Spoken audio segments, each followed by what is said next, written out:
Hey everyone, and welcome back to my channel. Today I wanted to share on statements or words we should never say to our spouse and to our husbands. Life and death is in the power of the tongue, and our speech and our conversation should always be steered rightly. One of the characteristics of a good woman, of a wise wife, is that she's able to build her home, her husband, her children.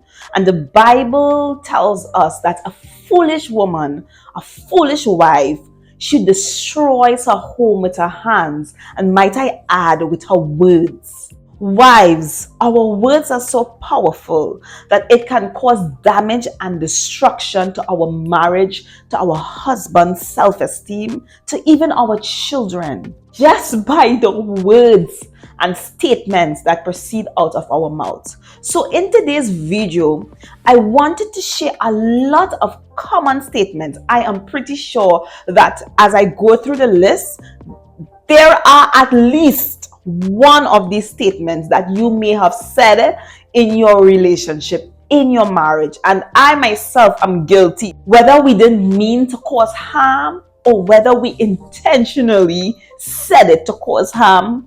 These things, these words, these statements, we should refrain from letting it be a part of our vocabulary and proceeding out of our mouths. If you're new to my channel, hi, welcome. I'm Lois Raymond, and on this channel, my goal is to serve and help you navigate through life as a godly young wife, woman, and mother. So let's get started. You always or you never fill in the blank. So you always do this. You never do that, etc. You fill in the blank. So this statement, I'll tell you upfront, I'm guilty many times of telling my husband this. You never do this, or you always do this. And when you look at this statement, most of the time, it's not 100% accurate. Most of the time, especially in my case, it's not that my husband always or never do a certain thing. It's just that 9 out of 10 times there's an always, or 9 out of 10 times you never. But this statement, it can hurt your husband, because what it says is that you disregard the one time that I actually did. You disregard the one time that I did do what you are asking of me to do.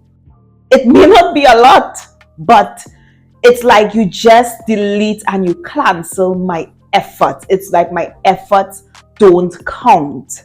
Guys, this is rooted in condemnation. This is a form of condemnation at its root. And you're basically telling your spouse that, you know what? You would never learn, or you would not get it right, or ultimately you will never change. We as wives should be able to find a way to bring our point across without making our spouse feel condemned, or without canceling or disregarding any efforts that was made in the past. I want to divorce, I want to separate, I want to break up. And this is a big one. This is a huge one. And I pray that all of our relationships, our marriages, never comes to the point where we actually have to utter these words of I want a divorce or I want to separate from you. When you're married, it's different to when you're dating. While dating, you could break up with the person whenever you want. If they're not meeting your standards or expectations, you could call it off, break up, get back together, break up, get back together whenever you want.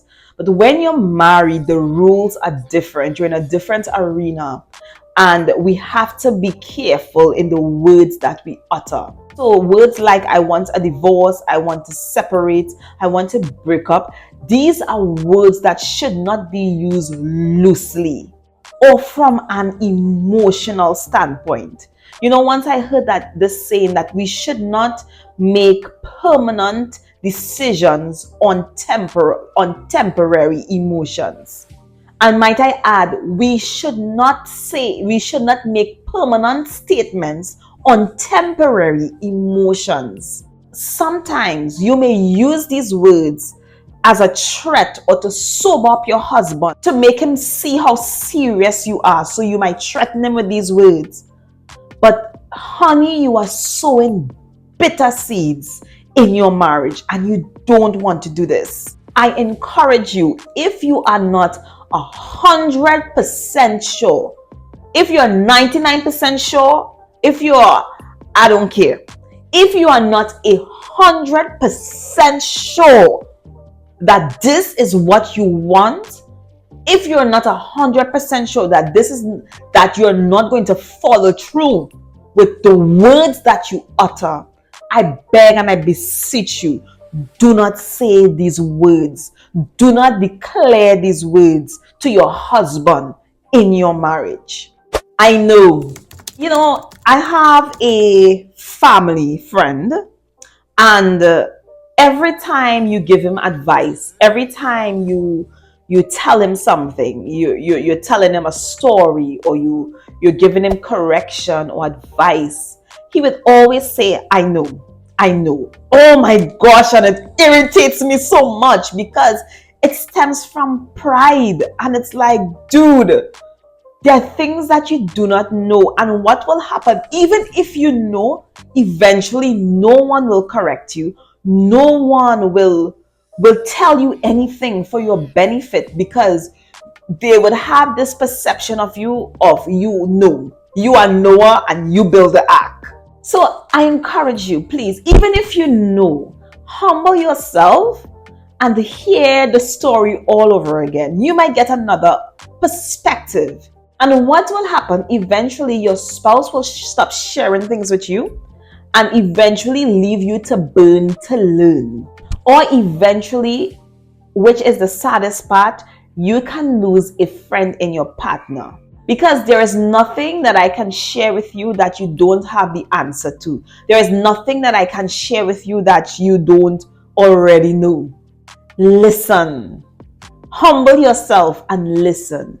You might get a better perspective, or you might even get more information. Why you don't do this, like, fill in the blank. My ex used to do it, so please, wives, ladies, I pray that you do not compare your spouse to someone else or to your ex. I pray you don't do it. If you need your spouse to bring you flowers, you don't have to say, why don't you bring me flowers like this, like John, like Mary's husband? Just tell your husband, could you bring me flowers once a week, preferably on a Wednesday? Like, just tell your spouse what you need. You do not have to tell your spouse what you need by comparing him to someone else. We don't like to be compared to other women. So why should we compare our spouse to someone else? If you need something from your spouse, just tell them what you need. So many times we put so much pressure on our spouse because there is this ideal person that we want them to be like. But your spouse is unique. He is different. I encourage you, look at the treasure you have in your husband. So many times we look at the things that are lacking and not seeing the blessings that is within our husband. He may drop the ball in one area, but he may be filling up in other areas. Be thankful for the areas that he's filling up in. I don't care, or do whatever you want. And I will raise my hands up and say that there were moments that I did say this in my relationship, in my marriage, and I am guilty of saying this. And when I think about it, it stems from hurt. Most of the time when we make the statement of I don't care or you can do whatever you want, it's because it's a mechanism to protect ourselves. We put up this wall, we try to put up this emotional wall, try to disconnect ourselves emotionally just to protect ourselves from being hurt. And most of the times, in that moment, when we say we don't care, is because ultimately, if we look deep down inside, we truly care. We truly care, but it's just a form to protect ourselves. And lastly, this word that we call no. Your spouse may ask you to do something, and we just outrightly, blatantly just say, no, I'm not doing that. And that stems in rebellion and disrespect. Basically, we're saying, I want to have my own way. I'm not submitting to you. I don't respect you and your authority. And as wives, especially as Christians' wives, we should not utter these words just blatantly, no, I'm not doing it. Now, there are moments where, for whatever reason, we may not feel comfortable doing something, or we may not want to do something. We can, as I said before, with our words, how we speak, there's a way to speak to our husbands. There's a way you should speak to a man. And a lot of the times, we know how to speak to our husbands in public, but privately at home, blatant disrespect. We are so disrespectful behind closed doors, and we say, okay, well, I'm just being real. But honey, even though you're being real, you don't have to be disrespectful. This is still your husband in public and in private. And there must be respect and honor for your husband privately. And I think there, in private, there is where he must gain most of his respect, most of his honor behind closed doors. So even if you may disagree with something, even if you may not like something, your heart and your spirit in which you say something, it should always stem from honor, saying, I will honor you as I honor Christ. I will honor you knowing that you are my head, and I will place value and respect on you. And so many times I've seen where wives, oh my gosh, in public, they know how to honor their husband. They know how to praise their husband and humble and keep a still mouth and know when to just be silent. But behind closed doors, it's blatant disrespect. And we palm it off and we label it as, oh, we're just being real. This is just who we are. I can be honest with my husband. And I'm not saying that you can't be honest, but you should always maintain your honor to your husband in private and in public. So I pray that these tips really, really help you guys. These statements that are quite frankly common statements. I know that, at least I can speak for myself, there are one or two of these statements that I am guilty. I have said to my husband, whether it was, I don't care, or you can do whatever you want, or you never do this, or you always do this. But as wives, this is why we have this platform, so that we can grow. Sometimes we say things and we don't know that we should not say it. And this is why we have this community, that we can grow together. This video is not to condemn anyone. If anyone is condemned, is myself. But it's to help each and everyone be a wise wife. Build your home. Build your husband.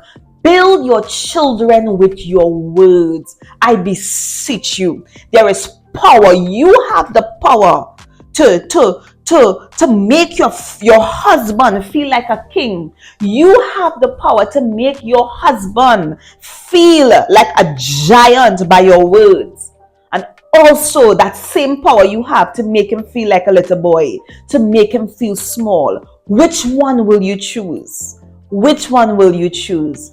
I pray today that our words, it will be seasoned with the word of God. It will be seasoned with honor. It will be seasoned always to bring glory to God, to bring glory to our husbands. So thank you so much. If you have not yet subscribed to my channel, please do so. And I will see you guys in the next one. Bye.